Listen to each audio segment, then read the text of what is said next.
হাসবুনাল্লাহু ওয়া নি'মাল ওয়াকিল, এই আয়াতটি কোনো ব্যক্তি যদি সঠিক নিয়মে সঠিকভাবে পাঠ করতে পারে, আল্লাহ পাক রাব্বুল আলামিন তার কপালকে খুলে দিবেন। সুবহানাল্লাহ। প্রিয় ভাই, প্রিয় বোন, অনেক সময় দেখা যায় আমরা বিপদের মুখে পড়ে যাই। অনেক সময় বিপদের কারণে আমরা কারো কাছে যায় আমরা সাহায্য পাই না, আমাদের পিঠ দেয়ালে ঠেকে যায়, আমাদের কোনো কুল কিনারা থাকে না। অনেক সময় ব্যবসার ভিতরে লস খায়, অনেক সময় চাকরি চলে যায়, ভালো একটি চাকরি চলে যায়। অনেক সময় দেখা যায় যে আমি কৃষি আবাদ করেছি, কৃষি আবাদের ফসলগুলি নষ্ট হয়ে যায়। এমতা অবস্থায় যদি আপনি বিপদগ্রস্তর মধ্যে থাকেন, আপনি যদি হাসবুনাল্লাহু ওয়া নি'মাল ওয়াকিল এই আয়াতটি সঠিক নিয়মে সঠিক টাইমে সঠিকভাবে পড়তে পারেন, আল্লাহর রহমতে আপনার সকল বিপদ, আপনার সকল বালা মুসিবত আল্লাহ তাআলা দূর করে দিবেন। সুবহানাল্লাহ। এই আয়াতটি কোন সময় পড়বেন?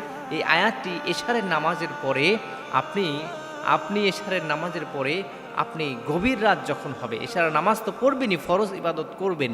ফরজ ইবাদত না করে এই সমস্ত আমল করলে কোনো কাজে আসবে না। প্রিয় ভাই, প্রিয় বোন, আমরা অনেকেই নালিশ দিয়ে থাকি যে হুজুর, আমরা তো অনেক সময় এই আমলগুলো করি কিন্তু আমলে কাজ হয় না কেন? আপনি জবান দিয়ে মিথ্যা কথা বলতেছেন, আপনি জবান দিয়ে মিথ্যা কথা বলতেছেন, নামাজ পড়তেছেন না, সুন্নত আদায় করতেছেন না, আর শুধু আপনি আমল করতেছেন, আল্লাহ আপনাকে দিয়ে দিবে? না, কখনোই দিবে না।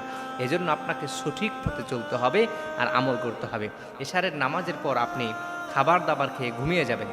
ঘুমিয়ে যাবার পর যখন গভীর রাত হবে, অ্যালার্ম দিয়ে রাখবেন, রাত 2টার সময়, আপনি 2টা থেকে 3টার মধ্যে আপনি কি করবেন? ঘুম থেকে জাগ্রত হয়ে অজু করে 2 রাকাত নামাজ আদায় করবেন। 2 রাকাত নামাজ আদায়, নফল নামাজ আদায় করে, তাহাজ্জুদের নামাজ আদায় করে আল্লাহ পাক রাব্বুল আলামিনের কাছে দোয়া করবেন। হাসবুনাল্লাহু ওয়া নি'মাল ওয়াকিল 21 বার পাঠ করে আল্লাহ তাআলার কাছে দোয়া করবেন, রব্বুল আলামিন, আমি তো বিপদগ্রস্তর মধ্যে আছি, আমার তো ব্যবসা নষ্ট হয়ে গিয়েছে, আমার তো চাকরি চলে গিয়েছে, রব্বুল আলামিন, আমার তো বিয়ে হচ্ছে না, আমার বিয়ের ব্যবস্থা করে দেন। রব্বুল আলামিন, আমার স্বামী আমাকে তালাক দিতে চাচ্ছে, আমাকে সংসারটাকে জোড়া লাগিয়ে দেন। অনেক স্বামীকে ফেলে স্ত্রীরা চলে যায়, যে স্বামীরা দোয়া করবে, রব্বুল আলামিন, আমার স্ত্রী সন্তানদেরকে আমার ঘরে ফিরিয়ে দেন।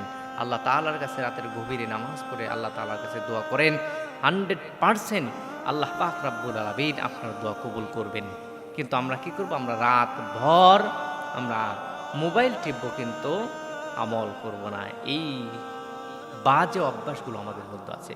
সবাইকে আল্লাহ পাক রব্বুল আলামিন হেফাজত করুন।